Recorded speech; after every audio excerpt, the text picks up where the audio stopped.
Hello madam, ഞാൻ telecom കമ്പനിയിൽ നിന്നാണ് വിളിക്കുന്നത്. നിങ്ങളുടെ റീചാർജ് പ്ലാൻ കഴിഞ്ഞു. നിങ്ങൾക്ക് വേറെ പണിയൊന്നില്ലേ? നിങ്ങൾ പറയുമ്പോ ഞങ്ങൾ വർഷത്തിൽ 13 മാസം റീചാർജ് ചെയ്യണോ?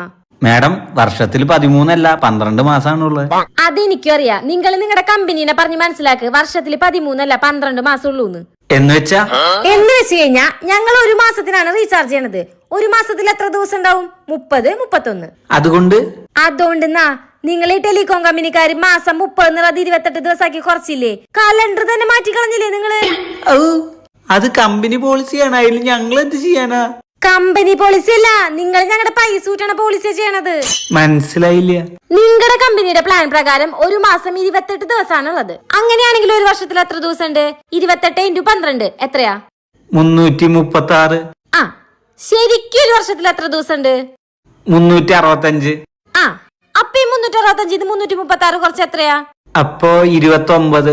ആ, 29. ഇപ്പൊ ഒരു മാസം കൂടിയില്ലേ? നിങ്ങളുടെ കണക്ക് പ്രകാരം ഇപ്പൊ 13 മാസായില്ലേ? ഇനി പറ, വർഷത്തിൽ എത്ര മാസം ഉണ്ട്? 12, 13?